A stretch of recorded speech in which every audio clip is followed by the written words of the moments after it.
Bueno, entonces ahora sí vamos a resolver el movimiento de un objeto en un plano inclinado. Entonces ya sabemos, tenemos aquí el diagrama de cuerpo libre del objeto. ¿Qué fuerzas actúan sobre él? Está la normal, pues, perpendicular al plano inclinado. Suponemos que se va a mover hacia abajo, entonces fuerza de fricción hacia arriba.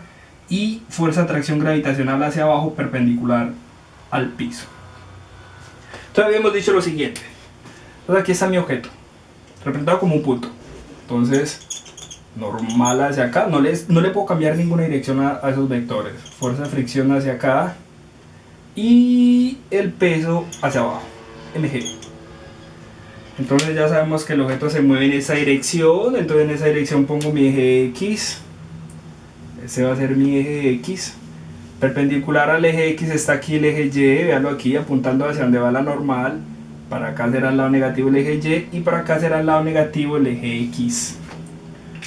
Ya sabemos descomponer el peso aquí en dos. Descompongo aquí. Este lado es la componente mg seno del ángulo. Y este lado es la componente mg coseno del ángulo de inclinación. ¿Listo? Entonces mi angulito está aquí. Sumatoria de fuerzas en el eje Y vale 0 porque todo el movimiento está en el eje X. Y sumatoria de fuerzas en el eje X será igual a la masa por la aceleración en ese eje, que es la única aceleración que hay.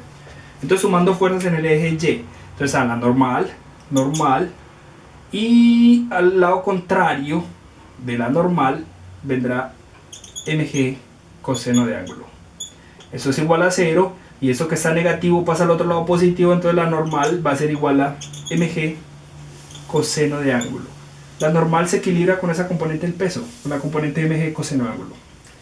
Ahora, sumatoria de fuerzas en el eje X. En el eje X entonces están mg seno de ángulo, entonces mg seno de ángulo, y al lado contrario está la fuerza de fricción, menos fuerza de fricción, que va para el lado negativo, porque el eje X va para abajo, entonces en esa dirección positiva mg seno de ángulo positiva y fricción negativa, porque apunta para el lado contrario. Eso es igual a la masa por la aceleración del objeto. Pero ahora, recuerde que usted había dicho que la fuerza de fricción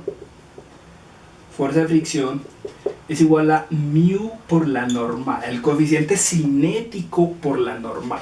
Entonces la fuerza de fricción va a ser igual a μ por la normal. ¿Pero quién es la normal? La normal es mg coseno de teta, entonces por mg coseno de teta.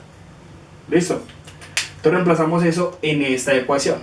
Entonces queda mg seno de ángulo menos fuerza de fricción, pero fuerza de fricción es esto, μ por m por g por coseno de ángulo, y eso tiene que ser igual a la masa por la aceleración. Masa por la aceleración. Entonces masa aquí aparece aquí y aparece acá y aparece acá, entonces se cancela porque usted la puede sacar como factor común aquí porque aparece aquí y aquí. Entonces esta m pasa a dividir, entonces m arriba y m abajo se cancela, entonces por eso la puede cancelar de una vez. Entonces queda g seno de ángulo menos μ por g por coseno de ángulo, eso es igual a, esa es la aceleración con la que desciende ese objeto por ahí para abajo. Ahora usted es un poquito más elegante, entonces sacas factor común g seno de ángulo menos μ por coseno de ángulo. Eso es igual a la aceleración con la que desciende ese objeto en ese plano inclinado por aquí hacia abajo.